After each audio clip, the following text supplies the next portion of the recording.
সুপ্রিয় দর্শক, লেট এডিশনে আপনাদের স্বাগতম। সঙ্গে আছি আমি জাহিদুর রহমান খান।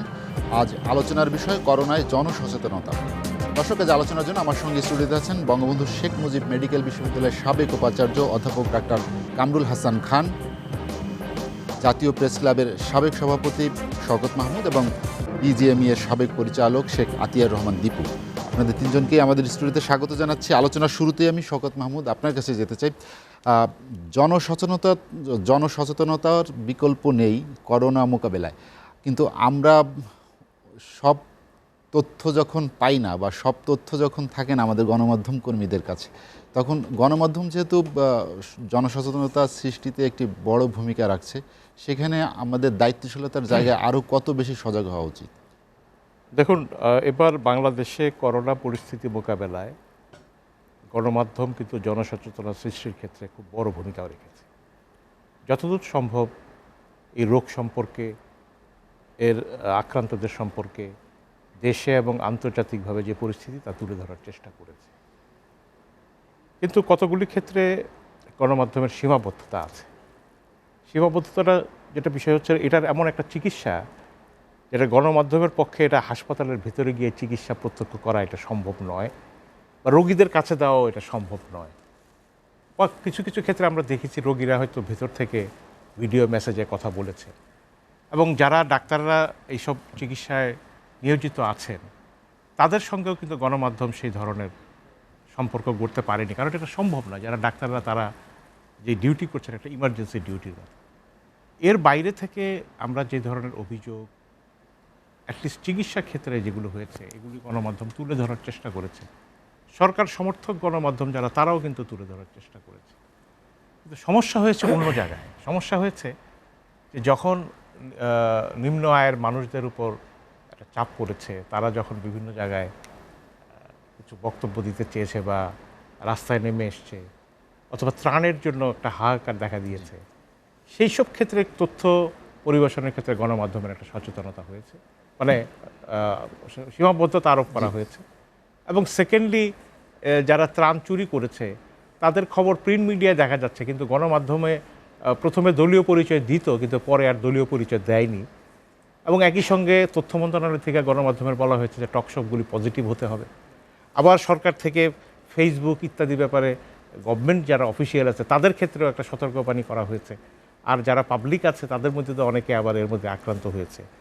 তো যেটা গণমাধ্যমের বা গণযোগাযোগের মূল তত্ত্ব, যে আপনি যখন কোনো ক্রাইসিসে পড়বেন তখন আপনি তথ্য প্রবাহকে আপনি অবাধ বা উন্মুক্ত করে দেন, তাহলে মানুষ নিজেই নিজের সমস্যাটা বুঝতে পারবে এবং তারা গণমাধ্যমের কাছে সেটাই প্রত্যাশা করে। যেমন অমর্ত্য সেনের কথাটা, যেটা যে দুর্ভিক্ষ হয় আসলে তথ্যের প্রবাহটা সঠিক না থাকলেই মানুষের মধ্যে নানা ধরনের গুজব এবং সংশয় তৈরি হয়, সেখান থেকে কিন্তু এই দুর্ভিক্ষটা সৃষ্টি হয়। এটা একটা কারণ।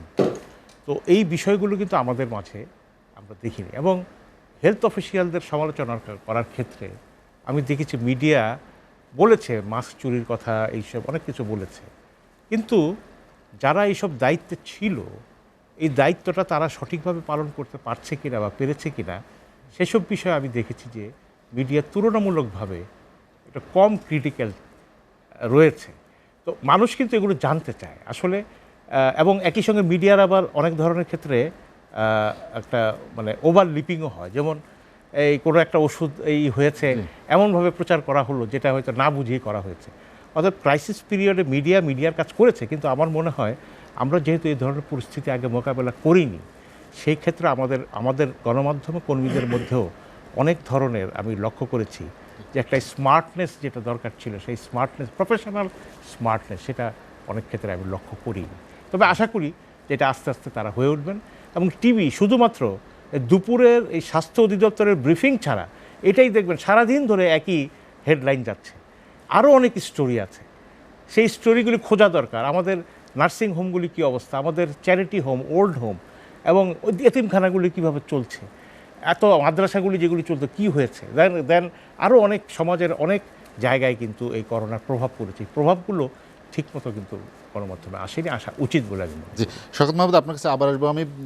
অধ্যাপক ডাক্তার কামরুল হাসান খান, যেটি শওকত মাহমুদ বললেন যে আমাদের গণমাধ্যমের যেমন সীমাবদ্ধতা আছে, পাশাপাশি গণমাধ্যম চেষ্টাও করছে যে কিভাবে মানুষকে আরও বেশি সচেতন করা যায়। তো চিকিৎসকদের একটি বড় ভূমিকা থাকে যে সাধারণ মানুষের, আমরা যে চিকিৎসকদের চিকিৎসা পদ্ধতি যদি সাধারণ মানুষ জানতে পারে, অথবা তাদের কিভাবে সচেতন থাকতে হবে, কিভাবে দূরে রাখতে হবে করোনা থেকে, সেটি তাদের অনেক বেশি কাজে আসছে। তো চিকিৎসকের জায়গা থেকে কি তারা সঠিকভাবে দায়িত্ব পালন করতে পেরেছে? ধন্যবাদ। আসলে আমি প্রথমে একটু বলা উচিত বলে মনে করি, যারা এই মুহূর্তে বাংলাদেশের চিকিৎসক, স্বাস্থ্যকর্মী, সাংবাদিক, আইনশৃঙ্খলা বাহিনীর সদস্যরা জীবনের সকল ঝুঁকি নিয়ে এই করোনা পরিস্থিতি মোকাবেলা করছেন, তাদের প্রতি সশস্ত্র সালাম জানাই এবং তাদের প্রতি আমাদের সকল ধরনের সহানুভূতি আছে আমরা মনে করি। তো এখন কথা হলো যে এইটি এমন একটা পরিস্থিতি, এটাকে প্রথমে বলতে হয় বৈশ্বিক পরিস্থিতি, এবং এটা শুধু বাংলাদেশের জন্য না, পুরো গোটা বিশ্বের জন্য কিন্তু নতুন। সে কারণে এমন কোনো দেশ নাই যে হিমশিম খাচ্ছে না, কারণ এমন একটা পরিস্থিতি হচ্ছে। তো সেই হিসাবে আমি মনে করি যে যেহেতু আমরা শুরু থেকেই, চীনে যখন প্রকোপটা শুরু হলো তখন থেকে আমরা গণমাধ্যমের সাথেই আছি, এবং এই বিষয়গুলো সচেতনতা সৃষ্টির জন্য গণমাধ্যম যে ভূমিকাটা রেখেছে আমি অবশ্যই প্রশংসা জানাই। পাশাপাশি আমাদের চিকিৎসক, সাংবাদিক, আইনশৃঙ্খলা বাহিনী তারাও যে ভূমিকা রাখছে আমি মনে করি যথেষ্ট। কিন্তু কথা হলো যে এখানে আমার পিন পয়েন্টটা ঠিকমতো অনেক সময় হয় না, যে কোনো ভুল বোঝাবার চেষ্টা। যেমন চিকিৎসা ক্ষেত্রে দুটি জায়গা আছে, একটা হলো চিকিৎসার ক্ষেত্র আর একটা ব্যবস্থাপনার ক্ষেত্র। আমাদের ভুল ত্রুটিগুলো যা কিছু হয় ব্যবস্থাপনার ক্ষেত্রে হয়। আমরা এটি সবসময় বলার চেষ্টা করি বা মনে রাখা উচিত সকলেই, এটি বাংলাদেশ, এটি একটি নিম্ন মধ্যম আয়ের দেশ। আমাদের অনেক সীমাবদ্ধতা আছে, সেই সীমাবদ্ধগুলির সকল বিবেচনা আমাদের রাখতেই হবে। আজকে যে সমস্যাটা দেখেন, যদি আমি খোদ সবচেয়ে মানে উন্নত দেশ আমেরিকা বা রাশিয়া বা চীন বা ইউরোপের দেশগুলো, চীন, তাদের কী অবস্থা? তাদের অবস্থা কিন্তু খুবই ভয়াবহ পরিস্থিতি। এখন আজকে বাংলাদেশের 26শে মার্চ থেকে এতদিন হয়ে গেল, সেইখানে সরকারকে দুটো জিনিস বিবেচনা রাখতেই হচ্ছে, সব দেশের সরকারকেই, বাংলাদেশের এর বাইরে নয়। সেটা হলো একদিকে করোনা প্রতিরোধ করা, করোনার চিকিৎসা ব্যবস্থা ঠিক করা, আরেকটি হচ্ছে নিম্ন আয়ের মানুষদেরকে জীবনযাপনের ব্যবস্থা করা, তাদের আয় রোজগারের ব্যবস্থা বা তাদের জীবনযাপনের ব্যবস্থা করা। সেই কারণে কিন্তু গোটা বিশ্বই হিমশিম খাচ্ছে। এখন ধরেন যে আমাদের বাংলাদেশের লিমিটেশন মাথায় নিয়ে আমাদের কথা বলতে হবে। সেখানে আপনি যদি দেখেন, এমন কোনো দেশ, উন্নয়নশীল দেশ বা উন্নত দেশ নেই যে তারা এই করোনা বিপর্যয়ে তারা ব্যর্থ হয়েছে বা তারা পর্যুদস্ত হয়েছে। সকল দেশ আমরা সেটা জানি। তো সেইখানে বাংলাদেশের পরিস্থিতিটা এখন পর্যন্ত আমরা যে জায়গাটায় আছি, অঙ্কের হিসাবে কিন্তু আমরা এখন পর্যন্ত একটা অতি খারাপ পর্যায়ে যায়নি। তা আমাদের যেটা নজর রাখতে হবে যে মানুষ সচেতন হয়েছে। আমরা বারবার যে কথা বলি যে মানুষ কিন্তু তার প্রয়োজনের কাছে পরাজিত হয়। ঘরে খাবার নেই, বাচ্চাটা না খেয়ে সে বেরোবেই। হ্যাঁ, আমরা রাস্তাঘাটে আজকাল যেটা দেখছি, সেখানে যে মানুষ বেরিয়ে আসছে তার প্রয়োজনে বেরিয়ে আসছে, এটা কোনো দেশে কিন্তু নিয়ন্ত্রণ করতে পারে নাই। এবং অনেক দেশে বিদ্রোহ হয়ে যাচ্ছে। খোদ আমেরিকাতে অনেকগুলো স্টেটে তারা ঘর থেকে বেরিয়ে আসছে। মানুষ তো ধরেন বাই নেচার স্বাধীনতা ভোগ করতে চায়, ঘরে সে কাজ নাই, কতক্ষণ বসে থাকবে। এটি একটা সাইকোলজিক্যাল বিষয়। আরেকটা বিষয় তার প্রয়োজনের জন্য মানুষ কিন্তু ঘরে আটকে থাকতে পারবে না। ঘরে বসে না খেয়ে মৃত্যুতে সে একটা ঝুঁকি নিবেই।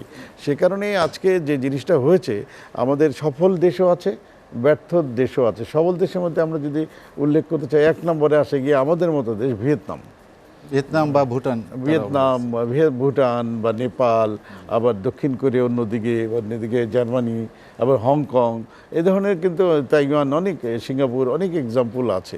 তো সেই কারণে অতি সাধারণ এবং চিকিৎসার ধরন কিন্তু দুটো এবার, একটা সামাজিক চিকিৎসা আর এটা হচ্ছে আপনার বৈজ্ঞানিক চিকিৎসা।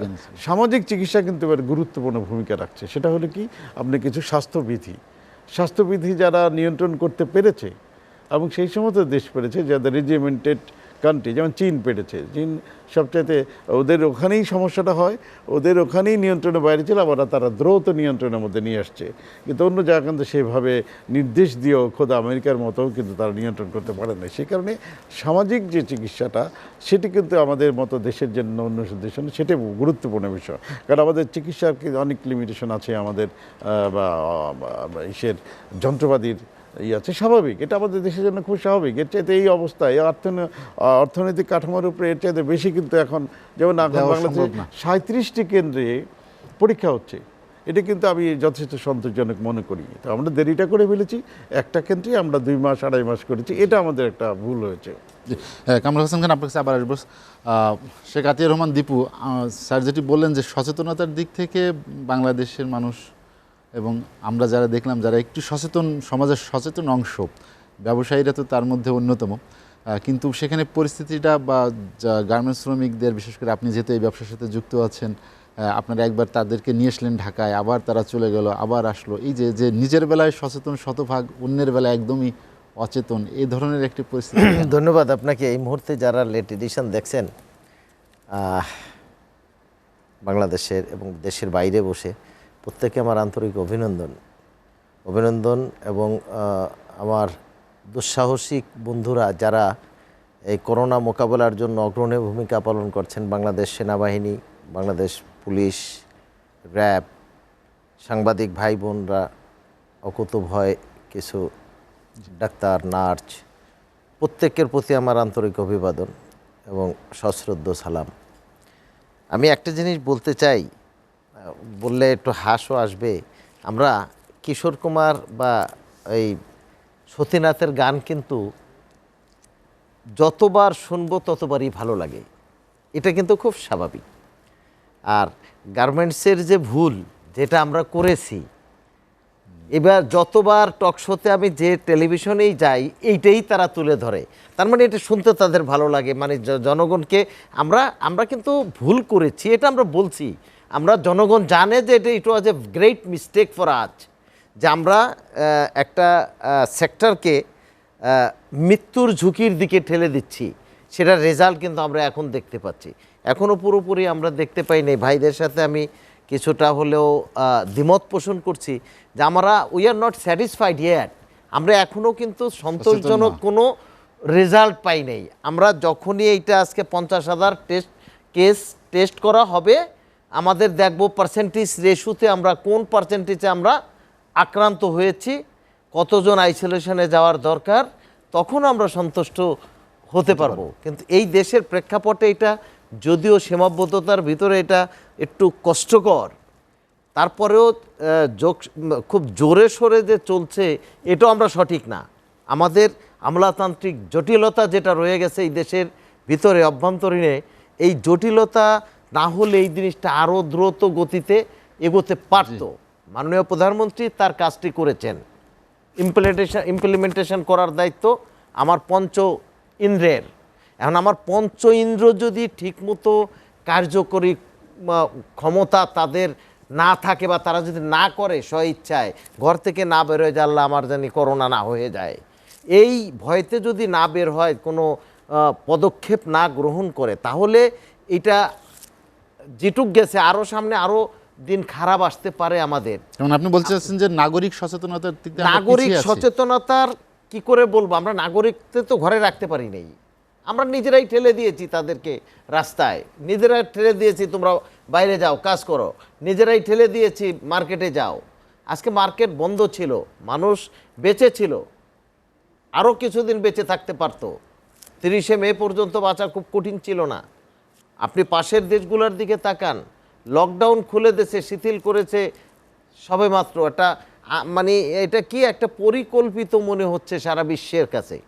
সাউথ ইস্ট এশিয়ায় লকডাউন খুলে গেছে, মানে আমরা অর্থনীতির চাকা সচল করার জন্য যে পদক্ষেপটা নিয়েছি, আমার যতটুক মনে হয় একজন ব্যবসায়ী হিসেবে আমি যদি মনে করি এই সচেতনতাটা আরও 1 মাস বন্ধ থাকলে যে আমার অর্থনীতির চাকা খুব বেশি ধরনের ক্ষতি হতো, ক্ষতি যেটা হবার সারা তো হয়েই গেছে, করেই ফেলেছে, সারা বিশ্বব্যাপী ক্ষতি হয়েছে। সারা বিশ্বের অর্থনীতি যেখানে হুমকির দ্বার প্রান্তে। আজকে গতকালকে আমি শুনলাম বিশাল বড় বড় কোম্পানিগুলা ক্র্যাকডাউন করতেছে। তার মানে আমরা তো এমন কোনো মহাবিশ্বের বড় কিছু কোম্পানি নাই আমাদের দেশে। আমাদের যে অর্থনীতি আমরা সন্তুষ্ট, we are proud of our economical situation, but আমরা যেটা মনে করি যে অর্থনীতির চাকা সচল করতে যে জনগণের জীবন নিয়ে সিনেমিনি খেলার সাহস কিন্তু আমরা রাখি না।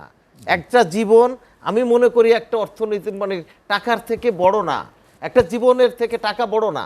আমরা মনে করি জীবন একবারই আসবে, টাকা অনেকবার আসবে, কিন্তু টাকাটার দিকে তাকাইয়ে আমরা জীবনকে মৃত্যুর দিকে ঠেলে দিচ্ছি নাকি কোন দিকে দিচ্ছি। আমরা জনগণের সচেতনতার কথা বলে মানে স্বল্প পরিসরে সীমিত পরিসরে আমরা দোকান খোলার চেষ্টা করেছি। এটা আমাদের জন্য একটা আত্মঘাতী সিদ্ধান্ত আমার মনে হচ্ছে। এটা আমি জানি না এদেশের সুশীল সমাজ কি বলবেন, আমি জানি না আমার কলিগরা আমার সাথে সহমত পোষণ করবেন কিনা, তবে আমি যেটা বুঝি যে এটা মনে হয় সচেতনতার অনেকটা ক্ষতি হয়েছে, মনে হয় ভালো হয়নি। শিকাতুর রহমান দীপু, আমরা একটা বিরতি নিয়ে আসছি। দর্শক, লেট এডিশনে নিচ্ছে একটা বিরতি, ফিরবো শীঘ্রই, সঙ্গেই থাকুন।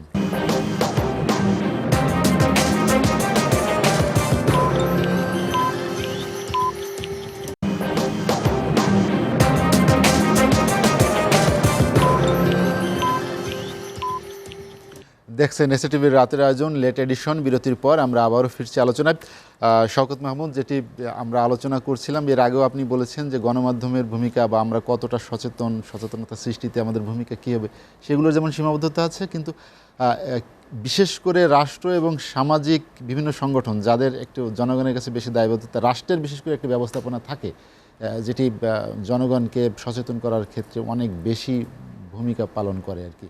তা আমরা সেই জায়গায় আমরা হয়তো বা দরিদ্র মানুষদেরকে ত্রাণ দিচ্ছি, কিন্তু তার যে সেফটি আছে, যেমন একটি সে মাস্ক ব্যবহার করতে পারে, একটি গ্লাভস ব্যবহার করতে পারে, অথবা সে হ্যান্ড স্যানিটাইজার পাইতে পারে, এই যে বিষয়গুলো, সে জায়গায় কিন্তু আমরা অনেক ঘাটতি দেখতে পেয়েছি, যে সেইভাবে বৃহৎ আকারে বা বড় ধরনের এই সচেতনতার জায়গাগুলো একটু ঘাটতি। সেক্ষেত্রে তো আমরা প্রথম থেকে বলে আসছি যে সরকার ত্রাণ তৎপরতার ক্ষেত্রে একটা বড় ধরনের ব্যর্থতার পরিচয় দিয়েছে।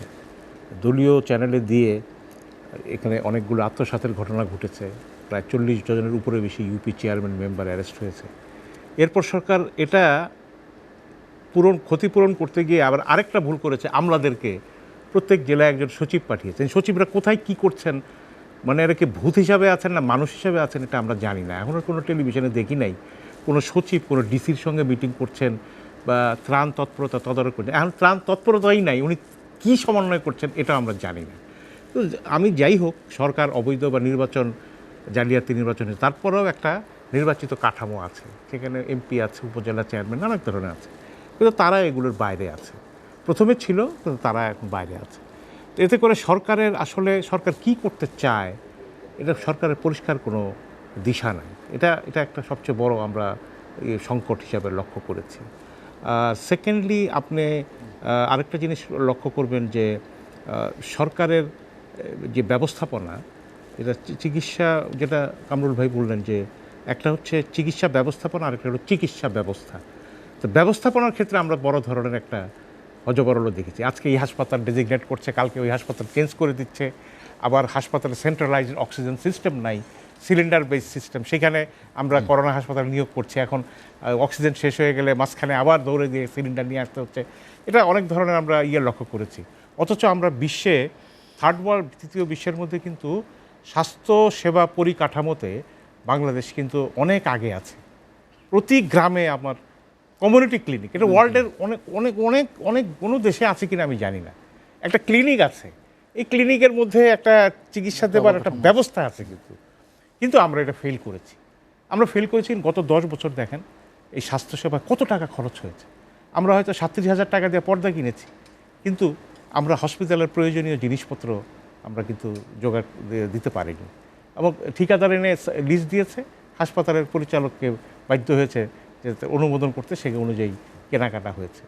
এবং এগুলো প্ল্যানিং কমিশনই তো পাশ করা। সরকার এইভাবে কেন এটা করলো? অথচ সরকার বলে বেড়াচ্ছে 7.something%। এখন তো এই করোনা ভাইরাসের পর মনে হচ্ছে অর্থনৈতিক প্রবৃদ্ধি যে সূচক, এটা একটা বগাস, একদম একটা মানে ধোঁয়াশা ছাড়া আর কিছুই না। কারণ কোনো একজন অর্থনীতিক বলেছিলেন যে একটা দেশের অর্থনীতির সূচক মাপতে হবে একটা দেশে কত ওজনের শিশু জন্ম নেয়। একটা শিশুর ওজন যত বেশি, তার মা বাবার স্বাস্থ্যের প্রতিফলনও কিন্তু সেই শিশুর মধ্যে থাকে। সেটা কি আমরা প্রবৃদ্ধি সূচক ধরতে পারি? কিন্তু এখন আমরা রপ্তানিমুখী একটা অর্থনীতি, এখন গার্মেন্টসের উপর সব চাপ, এখন গার্মেন্টস খুলে কি করবে, কারণ পায়ের অর্ডার থাকতে হবে, তো গোটা বিশ্বেই তো পোশাক কেনাকাটা বন্ধ হয়ে গেছে। এখন কী করবেন আপনি? রপ্তানিমুখী শিল্পের এটা একটা সমস্যা। তারপর কৃষি যেহেতু আমাদের একমাত্র শক্তি, এটা আছে। তো মিডিয়াতে এই বিষয়গুলো কিন্তু ব্যাপকভাবে আসা উচিত। আরেকটা জিনিস আসা উচিত, ডাক্তারদের অনেক আমরা দেখি, টক শো দেখি, কিন্তু ইন্টারন্যাশনাল মিডিয়ায় কিন্তু একটা এই করোনার কিন্তু একটা নিষিদ্ধ লিটারেচার আছে, নিষিদ্ধ লিটারেচার। এটা কিন্তু ওয়েস্টার্ন মিডিয়ার এটা বন্ধ করে রেখেছে, কিন্তু ইন্টারনেটে প্রচার হয়েছে। যেমন একটা তথ্য হচ্ছে 1920 সালের আপনার করোনা মহামারীর কারণ হচ্ছে যে ইলেকট্রিফিকেশন, যখন বিদ্যুতের আবিষ্কার হয়, গোটা বিশ্বে বিদ্যুতের কারণে মানুষের শরীরের উপর একটা প্রভাব পড়েছে। 68 সালে যখন স্যাটেলাইট ছাড়া হয়, এই স্যাটেলাইটের প্রভাব কিন্তু পৃথিবীর উপর পড়েছে। এখন যে 4G 5G করছে, এটা গোটা পৃথিবীতে এটা কসমিক রে বা তরঙ্গায়িত বিষয় দিয়ে কিন্তু ঘিরে ফেলা হয়েছে। মানুষ কিন্তু এগুলোর দ্বারা আবদ্ধ হয়ে গেছে। ফোর্থলি বলছে যে ওভার ভ্যাকসিনেশন, মানে ভ্যাকসিনের উপর এত জোর দেওয়া হয়েছে যে ভ্যাকসিন দিলে আপনি বেঁচে থাকবেন কিন্তু আপনি সুস্থ থাকবেন না। আমাদের রোগ প্রতিরোধক ক্ষমতা কমে গেছে, ওই কারণে ভাইরাস খুব সহজে মানুষের মধ্যে ঢুকে যাচ্ছে, এটা চেক দেওয়া যাচ্ছে না। তো উপায় কি? এগুলো যখন বলার চেষ্টা করেছে, তখন এরা যারা এস্টাবলিশমেন্টের চিকিৎসকরা আবার বলেছে না, এইসব কথা প্রচার করতে দেওয়া যাবে না। কারণ ওরা বলছে যে যেই শিশু মাটিতেই গড়াগড়ি খায় না, তার তো রোগ প্রতিরোধক ক্ষমতাই ডেভেলপ করার কথা না। শিশু তো খালি ঘরের মধ্যে কোলে কোলে আর বাস্কেটে ঘুরলে তো হবে না, তার নেচার থেকে কিছু নেওয়ার আছে। তা আমরা বাংলাদেশের যে গ্রামের লোকেরা এখনও কম এফেক্টেড। গ্রাম থেকে শহরে আসা যে নিম্ন আয়ের মানুষ, যারা গার্মেন্টস চালায়, রিক্সা চালায় এবং শ্রমিক, তাদের মধ্যে এফেক্টেড বেশি। অত গ্রামে যারা আছে তাদের কিন্তু এখনও সে রোগ প্রতিরোধক ক্ষমতাটা আছে, যদি না বাইরের থেকে রোগটা না যেত। তো মিডিয়াতে এইসব অনেক স্টোরি আছে, এইগুলি প্রচার করা উচিত বলে। জি, শওকত মাহমুদ, আপনার কাছে আবার আসবেন। জি, হ্যাঁ, আমি একটু ভাইয়ের কথার সাথে একটু বলি, শওকত ভাইয়ের সাথে। শওকত ভাই মিষ্টি মিষ্টি ভাষায় খুব ভালো কথা বলেছেন। আসলে উনি মিডিয়ার উপরে কেন এত মানে আক্রোশ আমি বুঝতেছি না। দায়িত্বের কথা বলেছেন। আমি যেহেতু মিডিয়ার লোক, আক্রোশ এই না, কারণে আমার অধিকারটা বেশি না না মিডিয়ার ব্যাপারে বলা। আপনি মিডিয়ার লোক, আর ঠিক আছে, মিডিয়ার অনেক ভূমিকা রয়েছে। এখন যে ভূমিকা তারা পালন করছে, একেবারে যে মিডিয়াকে কোনো জিনিস দেখাচ্ছে না, কতজন মৃত্যু তা দেখাচ্ছে না, এটা কিন্তু দেখাচ্ছে। প্রত্যেকটা মিডিয়াই তার দায়িত্বের কাছাকাছি চলে যাচ্ছে, এতে কোনো সন্দেহ নাই। আর একটা কথা মনে হয় শওকত ভাই একটু ভুলই বলেছেন যে অবৈধ সরকার, অনির্বাচিত সরকার বা এরকম কিছু। দেখেন, একটা জিনিস আমাদের বোঝা উচিত, মাননীয় প্রধানমন্ত্রী শেখ হাসিনা অবৈধ সরকার যদি হয়ে থাকে, তাহলে সে এখন পর্যন্ত তার ওই চেয়ার বসে থাকতে পারতেন না। বিশ্বনন্দিত নেতৃবৃন্দ তাকে সমর্থন জানাতেন না। যদি এত বড় শক্তিশালী কিন্তু মাননীয় প্রধানমন্ত্রী শেখ হাসিনা নয়, যে সারা বিশ্বের সাথে আপনি যেটা বলছেন আমার অপিনিয়ন, আমি বলেছি আপনার অপিনিয়ন না না না, এটাই যেটা আপনি বলেছেন, এই কথাটা আপনি বলতে আমার মনে হতে আমার এটা মনে করি না, আপনার যেটা আপনি মনে করেন যেটা বলেছেন, আমার মতে উনি করা উচিত। আপনার যেটা আপনি বলেছেন, আমার মনে হয় এটাকে উইথড্র করা উচিত, যে সেটা অবৈধ সরকার না। ইম্পসিবল, এটা উইথড্র করার প্রশ্ন। এটা আপনি বলতেই পারেন না যে সে অবৈধ সরকার, সে কন্ট্রোল করতে পারতেছেন না। না না, কন্ট্রোল করতে পারছেন এটা তো বলতেই পারি। অবৈধ আমি বলছি, আমি এটা উইথড্র করব কেন? আমি না, এটা রিকোয়েস্ট করতে পারেন। আমার মত আমি বলেছি, আপনার মত আপনি বলবেন না, সেটাই, এটা মত প্রকাশের জায়গা, মিডিয়া একটা মত প্রকাশের জায়গা। আপনার মত আপনি বলবেন, তবে এমন কোনো মত প্রকাশ করা উচিত না যেটা আসলে অন্যায়। আমি মনে করব একজন প্রধানমন্ত্রী যে 72,000 কোটি টাকা আপনি দিতে পারেন, পক্ষে বলবেন বলেন, কিন্তু আমি সরকারের পক্ষে, আপনি যে বলছেন এটা অন্যায় না, আমি ব্যাপারটা অন্যায় না না না, একজন টক শো এটা ইয়ে না, ফরম্যাট না। একজন বললেই সরকারের আপনার কথা গুণকীর্তন করা হবে, সেটা আমি বলছি না। আমরা এই যেহেতু অন্য আলোচনা করছিলাম, আমরা আসবো আপনার কাছে আবার। অধ্যাপক ডাক্তার কামরুল হাসান খান, যেটি আমরা আলোচনা করছিলাম যে করোনার সচেতনতা তৈরি করার জন্য, যেটি শওকত ভাই বললেন যে এটার আরও কিছু খারাপ দিক আছে যেগুলো আমরা জানতে পারি না বা আমাদের জানার সুযোগ হয় না। সরকারের যে প্রণোদনা মিডিয়ার ক্ষেত্রে দরকার ছিল, যেটা আইন শৃঙ্খলা বাহিনী সরকারি অফিসিয়ালদের জন্য দেওয়া হয়েছে, যে মিডিয়ার প্রণোদনাটা কিন্তু সরকার পায়নি, সাংবাদিকরা সরকারের পক্ষ থেকে। এটা বারবার দাবি জানানো হচ্ছে, হয়তো রেশনের কথা বা কোনো ধরনের ভাতার কথা। এটাও কিন্তু সাংবাদিকদের এই দুর্যোগকালে একটা প্রান্তিক শ্রেণীতে পরিণত করে ফেলেছে গণমাধ্যমকে। এটা গণমাধ্যম সহায়তা চাচ্ছে, কিন্তু এখনো পাইনি। সো সরি কামরুল ভাই। জি কেমন না, আমি যেটা বলতে চাচ্ছিলাম যে আসলে এখন করোনা পরিস্থিতিটা এমন যে বহুমুখী সমস্যার সৃষ্টি আছে। তো এখন যার যে দায়িত্ব পালন হ্যাঁ, করার হ্যাঁ, কথা এই ছিল, যে, যে হ্যাঁ, যার যেটা ভূমিকা এটাই, রাখার কথা ছিল, এই সেটা যদি জায়গাটা- সঠিকভাবে হতো এই তাহলে জায়গাটা আমাদের হ্যাঁ, আমি তার আগে একটি কথা বলি যে আমাদের সরকার মাননীয় প্রধানমন্ত্রী কিন্তু চেষ্টা করছেন অনেক। যেমন 2 দিন আগে উনি 50 লক্ষ পরিবারকে 2,500 টাকা নগদ সহায়তা দিয়েছেন। এটা নগদ বাংলাদেশের সহায়তা পৌঁছে প্রথম দিয়েছেন। এবং এটা একটা বিশেষ যুগান্তকারী। বিশেষ পদ্ধতিতে, যাতে 2 কোটি মানুষ উপকৃত হয়েছে। তারপরে যে ত্রাণ যে হচ্ছে না তা কিন্তু সকল একেবারে নয়, ঠিক নয়। ত্রাণ তো দেওয়া হচ্ছে, এবং এটা সিস্টেমটা হলো আমরা যেটুকু খবর রাখি বা জেনেছি, যেহেতু আমাদেরও গ্রামের সাথে যোগাযোগ আছে, যে সেটা এখন হচ্ছে প্রশাসনের মধ্যে জেলা প্রশাসন কিংবা উপজেলা প্রশাসন সাথে যে প্রতিনিধিরাও আছে, স্থানীয় জনপ্রতিনিধিরাও আছে। তো সেই জায়গাটা আমরা পরে আসি। আজকে এই জায়গাটায় আমাদের দরকার, যেটা জাহিদ বলার চেষ্টা করেছে, যে আমাদের যার যার দায়িত্বটা আমাদের পালন করতে হবে। আজকে কিন্তু ধরেন যে WHO এবার প্রথম থেকে খুবই সুন্দর নির্দেশনা দিয়েছে, যারা সেই কথাগুলি সঠিকভাবে পালন করেছে তারা কিন্তু কাজটা ভালো করেছে। যেমন অনেক কথাই বলেছে, যেগুলো সাধারণ কথা, সেগুলি আমি বলতে চাই না। যেমন এই দায়িত্বটি কেবলমাত্র স্বাস্থ্য মন্ত্রণালয়ের নয়, এটি আন্তঃমন্ত্রণালয়ের বিষয়। এই জায়গাগুলো কিন্তু আমরা দেখি নাই। আজকে আমরা সেই পেছনের দিকে যেতে চাই না, আমরা সামনের দিকে যেতে চাই। তো দীপুর একটি কথা একটু বলা দরকার, যে আমরা দীপু খুবই সঠিকভাবে বলেছে যে আরও একটা মাস যদি অপেক্ষা করতাম তাহলে কী এমন হতো। আমরা কিন্তু এই কথাটাই বলেছি, যে আজকে যদি গোটা বাংলাদেশ যদি আমরা লকডাউনে রাখতে পারতাম, আমরা যদি ঘরে মানুষকে আটকে রাখতে পারতাম, আমরা যদি সামাজিক দূরত্বটা রক্ষা করতে পারতাম, তাহলে কিন্তু আমাদের এই পরিস্থিতি অনেকটা হাতের নাগালের মধ্যে থাকতো। তো সেই জায়গাটায় আমরা এখন আর যেতে পারবো না, কিন্তু আমাদের এখন এই নির্দেশনাগুলো অবশ্যই মানতে হবে। আমরা যেটা বলেছিলাম, যেহেতু গার্মেন্টসের কর্মীদের একটা জীবনযাপনের বিষয় আছে, তাদের চাকরির বিষয় আছে, বা একটা বৈশ্বিক যে ব্যবসায়িক প্রতিযোগিতা আছে, আমাদের যে কোটাগুলো সেগুলো নিয়ে যেতে পারে, বা আরেকটি যেটা বড় করে দেখানো হয়েছিল, যে সমস্ত কারখানায় PPE বা মাস্ক বানাবে তাদেরকে খুলে দেওয়া হবে। এবং তাই যদি হতো, এবং ওখানে যদি স্বাস্থ্যবিধিটা যথাযথ মানা হতো, তাহলে কিন্তু সংক্রমণ হতো না। এখন তো আমরা গতকালও দেখলাম যে প্রায় শত শত গার্মেন্টস কর্মী কিন্তু ইতিমধ্যে আক্রান্ত হয়েছে, আমরা গতকালের রিপোর্টে যেটা দেখলাম। সে কারণে আমরা কিন্তু এই সংক্রমণটা আমাদের প্রতিরোধ করার জন্য নিরন্তর চেষ্টা করে যেতেই হবে, কারণ এখানে যত সংক্রমণ হবে তত মৃত্যুর মিছিল বাড়বে, যেটা আমরা বিভিন্ন দেশে দেখছি। সে কারণে আজকে আমাদের যেটা দরকার, আমরা যে সমস্ত দেশ সফল হয়েছে তারা কিন্তু কঠোর পদক্ষেপ নিয়েছে, পাশাপাশি মানবিক আচরণ করেছে। এবং আমরা যে কানাডার কথা জানি, ঘরে ঘরে খাবার পৌঁছে দেওয়া, তারপরে আপনার টাকা পৌঁছে নাগরিকের দেওয়া, যে কোনো সমস্যায় তারা দেখেছে। এমন আর কানাডাতে একটা উন্নত দেশ, আমরা পাশের ভারতের একটা অংশ, সেটা হলো যে কেরালা কিন্তু আমাদের থেকে খুব বেশি উন্নত তা কিন্তু না, তারাও কিন্তু সফলতা দেখিয়েছে। কারণ হচ্ছে, আমি একটা ঘটনা জানি, যেদিন তারা লকডাউন ঘোষণা করলো তখন অনেক শ্রমিক কিন্তু আটকা পড়ে গেছে, তাদের আবাসনের ব্যবস্থা করেছে এবং তাদের ঘরে খাবারও পৌঁছে দিয়েছে। সে কারণে আমাদের দেশে কিন্তু ব্যবস্থা সবই নেওয়া হচ্ছে, কিন্তু আমরা দেখছি সমন্বয়ের একটা মারাত্মক দুর্বলতা। আমাদের দেশেও কিন্তু মারাত্মক সফলতা আছে। যেমন আমি মিরপুরের টোলারবাগ অসাধারণ ঘটনা হয়েছে, বিশ্ব মানে মাদারীপুরের মাদারীপুর তাক shift লাগাই হয়েছে। দিছে। তারপরে আমাদের 64 জেলা, যেটা রাঙামাটি, যেখানে 64তম জেলা, যেখানে শেষ সংক্রমণটা হয়েছে, তারাও কিন্তু তাদের যে সীমানা সেটাকে অনেক দিন রাখতে পেরেছে প্রশাসন এবং জনপ্রতিনিধির মাধ্যমে।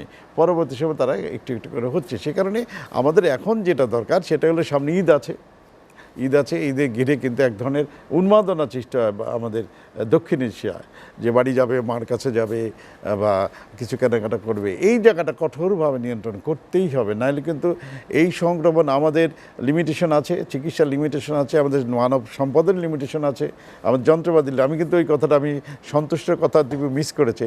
আমি বলেছি যে আমাদের বাংলাদেশের 37টা কেন্দ্রে পরীক্ষা করা, এটা কিন্তু সন্তোষজনক।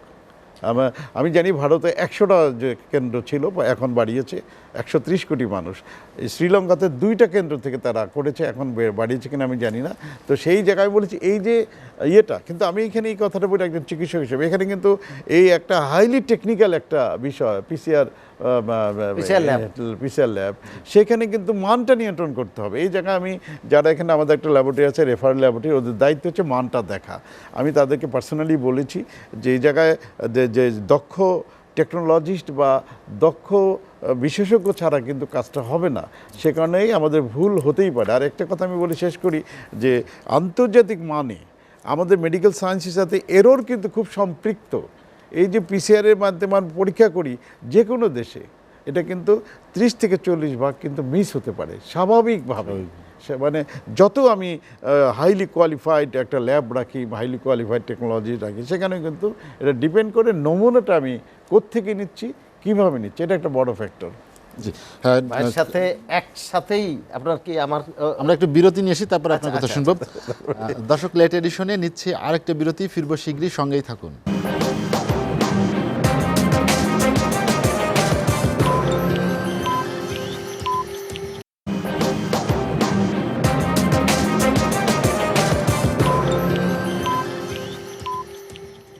দেখছেন এসিটিভির রাতের আয়োজন লেট এডিশন। বিরতির পর আমরা আবারও ফিরছি আলোচনায়। শেখ আতিয়ার রহমান দীপু, যেটি কামরুল হাসান খান স্যার বলছিলেন যে সচেতনতা এবং আগামী ঈদকে সামনে রেখে, বিশেষ করে ঈদের সময় আমরা যে ভিড়টা দেখি, সেটি পোশাক শ্রমিকদের ভিড়টাই বেশি থাকে।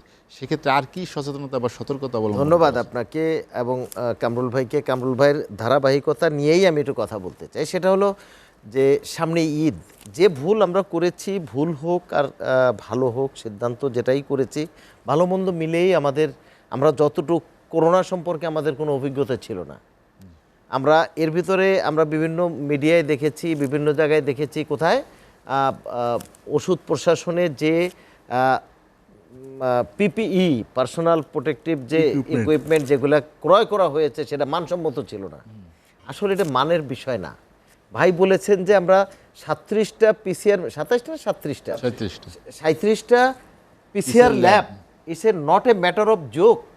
এই ছোট্ট দেশে মানে 37টা পিসিআর ল্যাব দিয়ে টেস্ট করা হচ্ছে, প্রত্যেকটায় মানে কন্টিনিউ চেক করা হচ্ছে।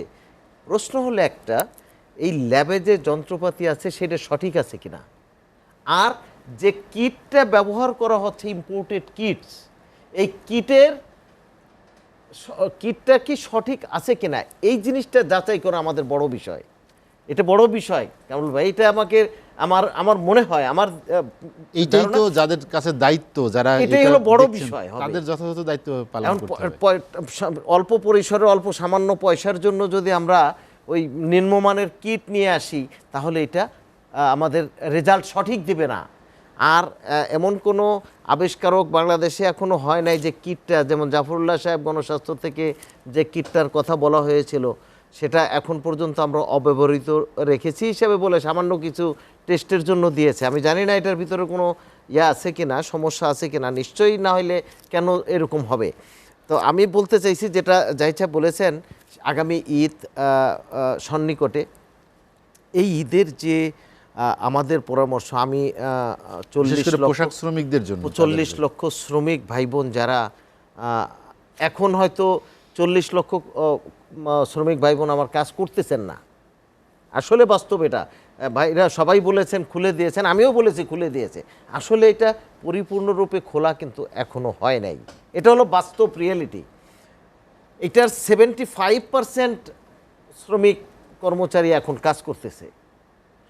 তো এই যারাই কাজ করতেছে এরা কিন্তু ঈদের আগে চেষ্টা করবে তাদের কিছুটা হলেও তাদের গন্তব্যস্থলে মা বাবার সাথে যাবে, যদিও প্রবল নিষেধাজ্ঞা থাকবে। আমি যতদূর জানি আমার কলিগরা, তারা আলোচক ভাইরা, তারাও মনে হয় এটা জানেন যে আমার মনে হয় কঠিন থেকে কঠিনতর একটা সিদ্ধান্ত মাননীয় প্রধানমন্ত্রীর নেওয়া উচিত সামনের এই হলিডে থেকে 20 বা 21 তারিখ বা এই তারিখ থেকে আপ টু 30 মে পর্যন্ত একদম এমন একটা সিদ্ধান্ত নেওয়া উচিত যে 100% কারফিউ, মানে রোডে কোনো মানুষ থাকবে না, হাঁটতে পারবে না।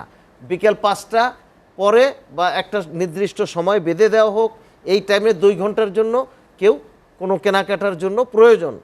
আর ইমার্জেন্সি পিরিয়ডটা তো থাকবেই, কেউ অসুস্থ হলে ওষুধ কিনতে পারবে, কেউ যদি মানে কোনো ইনসিডেন্ট হয় সেক্ষেত্রে সে বিষয়টা প্রশাসন নিশ্চয়ই বিবেচনার দিকে রাখবে। এটা হলো আমার ওপিনিয়ন। ভুল অতীতে যা হয়েছে, আমি একটু বলি, সরকার সিদ্ধান্ত দিলেও সরকারি সিদ্ধান্ত বাস্তবায়ন আপনি যেটি প্রথমেই বলেছেন, যেটা আমাদের দায়িত্ব নাগরিক হিসেবে নৈতিক দায়িত্ব কর্তব্যবোধ, আমরা তো সে জায়গায় অনেক শিথিলতা দেখি, যেটির প্রমাণ তো গার্মেন্টস শিল্পে আপনি হ্যাঁ, বললেনই। এটা আমরা আসলে আমাদের বিষয়টাও সরকার যখনই এই পদক্ষেপ নেবেন আগের থেকেই আমাদেরকে অ্যালার্ট করে দিবেন। আমাদের বিজিএমইর যারা অ্যাপেক্স বডিতে আছেন, তারপরে এফবিসিসিআর যারা অ্যাপেক্স বডিতে কাজ করছেন, তারা আমাদেরকে নির্দেশনা দিবেন। আমরা নিজেরা অ্যালার্ট হয়ে যাব। আমরা জানি যে কিভাবে হাউ টু ম্যানেজ বড় বড় ক্রাইসিস। আপনার 1200 মতো শ্রমিক, আপনার 1200 লোক তো এখন আমরা মৃত্যু হয় নাই ভাই, আমরা এত চিন্তা করতেছি করোনা নিয়ে। একটা ফ্যাক্টরি ভেঙে যে আমরা 1200 লোককে জীবন দিয়েছে সাভারে রানা প্লাজার মতো জায়গায়। এটা পৃথিবীর অন্যতম একটা হিস্ট্রি। এটা তো এই ধরনের হিস্ট্রি যদি আমরা মোকাবেলা করতে পারি, আর করোনার মতো জিনিস, করোনার ভাইরাসের মতো জিনিসকে আমরা মোকাবেলা করার চেষ্টা করতেছি, যুদ্ধ জয় করার চেষ্টা করতেছি। আমার মনে হয় এইটা এখন যদি বাংলাদেশের সমস্ত পোশাক শিল্প সহ সমস্ত ইন্ডাস্ট্রির মালিক ভাইয়েরা তারা যদি এখনই অ্যালার্ট হয় যে আমার শ্রমিক কোথাও তোমরা ঢাকার বাইরে, ঘরের বাইরে যেতে পারবে না, তোমাদের নির্দিষ্ট পরিমাণ তোমাদের পাওনা মাফিক আমরা নির্দিষ্ট ঘরে পৌঁছে দেওয়া হয়েছে, তোমরা নিয়ে গেছো, তোমরা যার যার বাসায় থাকো, গ্রামের উদ্দেশ্যে যাবে না, গণপরিবহন বন্ধ আছে, গণপরিবহন 30 মে পর্যন্ত চলবে না, আনুষঙ্গিক যে রিক্সা ভ্যান বাজার ঘাট সব বন্ধ করে, আমার এটা ওপিনিয়ন যে এটা বন্ধ করা হোক। বন্ধ করলে আমার মনে হয় কিছুটা আমরা জনসচেতনতায় আসতে পারবো। তবে 10 দিনের জন্য যে জিনিসটা আমাদের প্রয়োজন, মানবিক সাহায্য মাননীয় প্রধানমন্ত্রী যে উদ্যোগটা পরে লাস্টে নিয়েছেন, মোবাইলের মাধ্যমে তাদেরকে আর্থিক সহায়তা করেছেন, এভাবে করলে আমার মনে হয় সবচাইতে ভালো হবে। তবে আমাদের দেশের প্রেক্ষাপটটা বিবেচনা করে রাখতে হবে যে একই মোবাইলে 90 জনের নাম পাওয়া গেছে। আমি অত্যন্ত দুঃখের সাথে বলতে হচ্ছে, এটাও কি সম্ভব? তাহলে আমাদের নৈতিক চরিত্র পরিবর্তন যতদিন না হবে ততদিন আমরা কোনো কিছুতেই সফলকাম যে ভালোভাবে দেখতে পারবো আমার বিশ্বাস হয় না। তবে আমরা আশাবাদী যে আমরা ভালো করব ইনশাআল্লাহ। আপনারা সাথে থাকেন, আমরা সকলে একযোগে কাজ করি, একযোগে কাজ করলে ইনশাআল্লাহ ভালো কিছু হবে। জি, আমার শেখ আতিউর রহমান দীপু, আপনাকে অসংখ্য ধন্যবাদ। প্রফেসর কামরুল হাসান খান, যেটি শেখ আতিউর রহমান দীপু বলছিলেন যে একসাথে কাজ করলে ভালো কিছু হবে, তো সেটি অবশ্যই আমরা প্রত্যাশাও রাখি সেভাবে এগিয়ে যেতে। কিন্তু আমরা যে আজ আপনি জানেন যে করোনার 69তম দিন আজ আমাদের, কিন্তু সেই অনুযায়ী 69তম দিনে এসে আমরা এখনও আশাব্যঞ্জক বা আশান্বিত হওয়ার মতো এরকম কোনো খবর আমাদের করোনার ক্ষেত্রে নেই। আসলে আর মানুষ কি আশা কতদিন এই জায়গাটা আমি এর আগেও বলেছি, চিকিৎসার দুটি ধরন, তো একটা সামাজিকভাবে আর একটা হচ্ছে গিয়ে চিকিৎসা ক্ষেত্রে কিন্তু বেশ অগ্রগতি আছে। যেমন বেশ কিছু কোভিড হসপিটাল করা হয়েছে, সেখানে এখন আমরা জানি যে মানসম্মত পিপিএ বা অন্যান্য সরঞ্জামও দেওয়া হয়েছে। তো সেখানে আমাদের যেটা মূল সমস্যা, যেটা সবাই বলছেন, আমি সামাজিকভাবে আমরা প্রতিরোধের জায়গাটা একটু দুর্বল মনে হচ্ছে। এই জায়গাটা দরকার, যে দীপুর কথা পরিপ্রেক্ষিতে একটি কথা বলা দরকার, যে আমরা যেটা আশা করেছিলাম যে মাননীয় প্রধানমন্ত্রী প্রথমেই কিন্তু 5,000 কোটি টাকা প্রণোদনা দিয়েছিলেন গার্মেন্টস সেক্টরকে, যে তারা 3 মাসের শ্রমিকদের অর্থটা দেবে। কিন্তু সেই জায়গাটা আমরা কিন্তু এখনও জানি না যে কি অল্প সুদে এরকম একটা ব্যবস্থা করা হলো, সেই শ্রমিকরা কিন্তু জীবনের ঝুঁকি নিয়ে সেই 100-150 মাইল হেঁটে তারা কিন্তু এসেছিল, এবং খুবই কষ্টকর আমরা দেখেছি দৃশ্যগুলো। তো সেইখানে আমরা জানি না সেই শ্রমিকদের কিন্তু স্বস্তিকর কোনো জায়গা এখন মধ্যে আমরা দেখছি না। আমরা ধরে নিই যে গার্মেন্টস ফ্যাক্টরির ভেতরে প্রশাসনটা তাদের ভালো, যেহেতু তারা ভালো কাজ করছে, বিদেশে প্রচুর রপ্তানি করছে। কিন্তু আমাদের আশঙ্কার জায়গাটা, ভেতরেও কিছুটা আশঙ্কা আছে যে সেখানে তারা স্বাস্থ্যবিধি মানছেন কি না। তার পরবর্তী সময় যখন সে ঘরে আসছে, তারা তো খুব জড়াজড়ি করে একই ঘরে অনেকজন মানুষ থাকে, তারপরে খাবারের ব্যবস্থা করতে গিয়ে তারা বাজারে যায়, কাঁচা বাজারে যায়। এই জায়গাগুলি কিন্তু সংক্রমণের একটা বিশাল জায়গা। সেই জায়গাগুলো যদি আমরা সঠিকভাবে নিয়ন্ত্রণ না করতে পারি, তাহলে বাংলাদেশের সামনে কিন্তু বড় ধরনের সমস্যা সৃষ্টি হতে পারে। যাই হোক, আমাদের যেটা এইভাবে আমরা এর মধ্যে শুনছিলাম ট্রেনও ছাড়বে, তারপরে কিছু কিছু গাড়িও ছাড়ার কথা ছিল। আমার মনে হয় যে এর মধ্যে আমরা একটা খবর পেয়েছি যে খোদ সৌদি আরবে মক্কাতে কিন্তু ঈদের সময় 5 দিন কারফিউ ঘোষণা করেছে অলরেডি। হ্যাঁ, সেই কারণে আমাদের মনে হয় যে সামাজিক যে দায়িত্বগুলো আমাদের রয়েছে, যেটা আমরা খুব সহজেই বলি, ঘরে অবস্থান, শারীরিক দূরত্ব মেনটেন করা, তারপরে ভিড় এড়িয়ে চলা, এগুলি কিন্তু বড় ধরনের সফলতার মানে পদক্ষেপ। সেই জায়গাটা আমার মনে হয় যে কিছু ঢিলাঢাল এখনও মনে হচ্ছে যে আমরা আসলাম এখন রাস্তাঘাটে কিন্তু অনেকেরই দেখলাম মাস্ক, এখন কিন্তু মাস্কটাও বাধ্যতামূলক। আমরা যেটা সবসময় মনে করি যে জরুরি কাজ ছাড়া কেউ ঘর থেকে বেরোবে না, বেরোলেও মাস্ক পরে বেরোবে। এবং অনেক দরিদ্র জনগোষ্ঠী এই আমরা যেটি শওকত মাহমুদ শুরুতেই বলেছিলেন যে এই খাবার সামগ্রী ত্রাণের সাথে সাথে যদি এই স্বাস্থ্য সামগ্রীগুলো তাদের হাতে বিনামূল্যে পৌঁছে দেওয়া। অবশ্যই স্বাস্থ্য সামগ্রী বলতে আমরা মাস্কটাই মনে করি যে মাস্কটা দরিদ্র জনগোষ্ঠীর দেওয়া উচিত, এমন কোনো দামি জিনিস না। মাস্কটা ধরেন যে মাস্ক আমরা ব্যবহার করি, এটা ধরেন যে কাপড়ের মাস্ক হতে পারে, তার একটা প্রোটেকশন নেওয়া আর কি। সেটা কিছুটা হলেও করোনা ভাইরাসকে স্লো করে দেয়। এটাতে সবসময় প্রোটেকশন হবে তা নয়। মাস্ক যখনই ব্যবহার করবো আমাকে নিয়মিত ব্যবহার করতে হবে। যে সমস্ত মাস্ক ব্যবহারের যে পদ্ধতি দিক, সেটাও কিন্তু সংক্রমণ আরও বাড়াতে পারে, কারণ নোংরা থাকে, মুখের মধ্যে ভিজে যায় এবং সেটা আবার ব্যবহার করছে।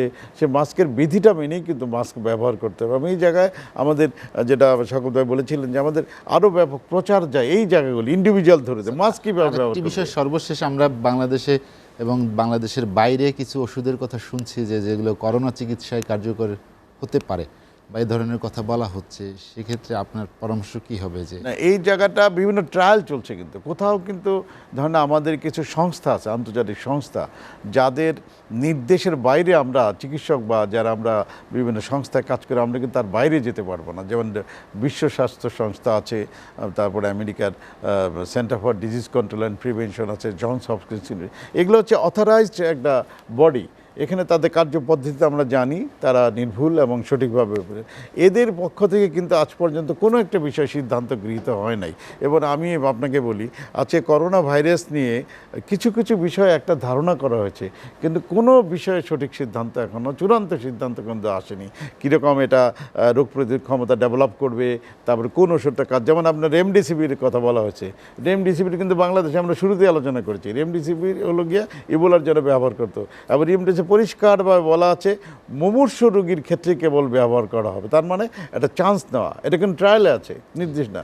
আরেকটা যে গত কয়েকদিন ধরে আমরা শুনছি স্কোবি আইভারমেকটিন, সেই জায়গাটা কিন্তু এটা একটা রিপোর্ট আমরা দেখেছি গতকাল। আবার যিনি বলেছেন তিনি কিন্তু প্রত্যাহার করেছেন গতবার। উনি এখানে একটি কথা আমি বলার দরকার, বারবার আমরা বলি কথাটা, আজকে গোটা বিশ্বে যত রোগী আছে করোনা ভাইরাসের, তার মধ্যে আপনি দেখবেন, এটা তথ্য দেখলেই সহজে পাওয়া যায়, এটা 98 রোগী কিন্তু মাইল্ড ফর্মের। 3টি ফর্ম হয়, মাইল্ড, শেষ দিকে চলে এসেছে। তো সেই কারণে আমরা আতঙ্কিত হব না, কারণ মাইল্ড ফর্মে হচ্ছে 98% রোগী, এবং তারা অল্প চিকিৎসাতেই, তারা শুধু সাধারণ স্বাস্থ্যবিধি মেনে চললেই কিন্তু ভালো হয়ে যায়। সেখানে ওষুধ দিলে কি না দিলে কি এটা হয় না। সে কারণে এখন পর্যন্ত কোনো সুনির্দিষ্ট ওষুধ কোনো আমাদের নির্ধারিত আন্তর্জাতিক সংস্থা বা অথরিটির মাধ্যমে কিন্তু আমরা পাইনি। ট্রায়াল চলছে, যেমন প্লাজমা থেরাপিরও ট্রায়াল চলছে, এটাও কিন্তু যে খুব কতটা কার্যকর হবে এটাও কিন্তু নিশ্চিত করা হয় না, এটা আমরা জানি। হ্যাঁ, শুরু হয় নাই, আজকে শুরু, আমি জানি, আমি যেটা প্যাথোলজি বিশেষজ্ঞ, এই জিনিসটা আমি ভালো করে জানি। সেখানে কোনো কিছু আমরা উড়িয়ে দেব না, আমরা ট্রায়াল হচ্ছে, যদি আমাদের কাজে লাগে নিশ্চয়ই মানুষের কল্যাণে কাজ হবে। শেষ দিকে চলে এসেছে। প্রফেসর ডক্টর কামরুল হাসান খান, আপনাকে অসংখ্য ধন্যবাদ। শওকত মাহমুদ, যেটি স্যার বললেন যে আমাদের অনেক আশঙ্কা আছে, কিন্তু সেই আশঙ্কা থেকে বেরিয়ে আসার উপায়ও থাকতে হবে, সেক্ষেত্রে ব্যবস্থাপনাটা কি? আমি আগেই বলেছি যে আমাদের সরকারের পরিকল্পনায় একটা দিশাহীনতা আছে। যেমন যেসব ক্ষেত্রে প্রণোদনা দেওয়া হয়েছে, এসব ক্ষেত্রে গোলমাল হচ্ছে বেশি। কৃষকদের জন্য তেমন কোনো প্রণোদনা নাই। এই উদ্যোগটা তো সবচেয়ে ভালো, যে নগদ সহায়তা। গার্মেন্টসে নিয়ে আপনি বলছেন 2% নিয়ে বেতন দেওয়া, কিন্তু গার্মেন্টসের প্রতিদিন আমরা মিছিল দেখছি। উনি ওই আশঙ্কার কথাই বলেছেন, এদেরকে কিভাবে হ্যান্ডেল করা হবে। এখন যদি আপনারা এরকম ধরনের, সরকারটা তো আসলে মালিকদের সরকার যা দেখছি, সংবাদপত্রের ক্ষেত্রে এক ধরনের মালিক সরকারের সঙ্গে রয়েছে, আমরা দেখছি তো সরকারের উপদেষ্টারাই সরকারের এই টিভির মালিকদের সংগঠনের প্রধান। তারপরে গার্মেন্টস মালিকরা তো সরকারের উপরে আসর করেই আছে, কারণ তাদের মন্ত্রিসভায় তারা আছে, এবং দোকান মালিকরাও আছে। এখন দোকান খুলে দিছে কিন্তু দোকান কেউ যায় না, বা দোকান শপিং মল বন্ধ রাখতে হয়। আমি কথাগুলো এই কারণে বলছি, যদি সরকার মনে করে যে আমরা একটা কঠিন একটা ইমার্জেন্সির মতো করে কাউকে বেরোতে দেবো না, ঈদের কয়েকদিন আটকে রাখবো, তাহলে তো মানুষ প্রশ্ন করতে পারে যে এই কয়েকদিন আপনি 15 দিনের জন্য, এর আগেও তো আপনি এটা করতে পারতেন, ঠিক আছে এরকম লকডাউন করবো যে আর কেউ বেরোবে, সেটা করেননি। এখন এটা করে আবার গার্মেন্টস মালিকরা গিয়ে যদি শ্রমিকদের কাছে বলে তোমরা ঘরের থেকে বেরোতে পারবে না, তাহলে কিন্তু মালিকরা মার খাবে শ্রমিকদের কাছ থেকে, সোজা আমি বলে দিলাম। কারণ শ্রমিকরা বেতন দিবেন না, তারপরে চাকরি বলছে 60% দিবেন না, কি এরকম নানা ধরনের করবে। এমনি সরকারের কাছ থেকে তারা চেয়েছিল গার্মেন্টস মালিকরা যে সরকার পুরো টাকাটা তাদের দিয়ে দিবে, ওরা ওইখান থেকে দিয়ে দিবে। তারা এতদিন ধরে যে লাভ করেছে এগুলি কোনো বিষয়ই না। তো এখন বিষয়টা হচ্ছে এইগুলো সরকার সেটা দেয়নি তো, সরকার সামান্য সুদের ব্যবস্থা করেছে। কারণ গার্মেন্টস মালিকরা কি মুনাফা করে নাই?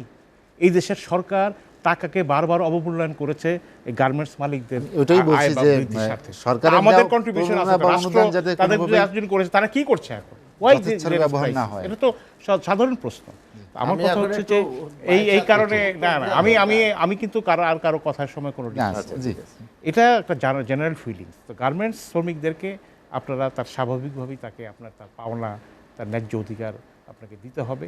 এবং যদি আপনার পথে ঘাটে, রাস্তাঘাটে যে ধরনের শুরু হয়েছে, এটা বন্ধ না করতে পারলে কিন্তু এটা সর্বত্র ছড়িয়ে দেবে। কারণ ওই সেই কথাটাই বলছেন, ম্যানেজমেন্ট শুধু আপনার চিকিৎসার ক্ষেত্রে না, সামাজিক বিপর্যয় রোধের ক্ষেত্রেও কিন্তু আপনাকে ম্যানেজমেন্টে থাকতে হবে।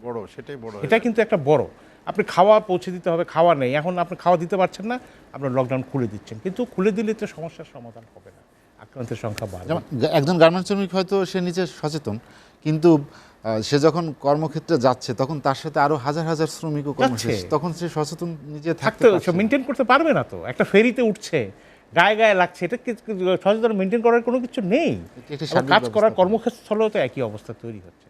তো আমরা আশা করব যে বাংলাদেশ যেন ওই পরিস্থিতির মুখে না যায়, এবং যারা বাংলাদেশকে রাষ্ট্র থেকে সুবিধা নিয়ে আজকে এই পর্যন্ত এসছেন, তারা যেন পৃথিবীর বিভিন্ন দেশে এইসব সংস্থা বা ধনবানরা কিন্তু দিচ্ছে, আর্থিক সহায়তা দিচ্ছে।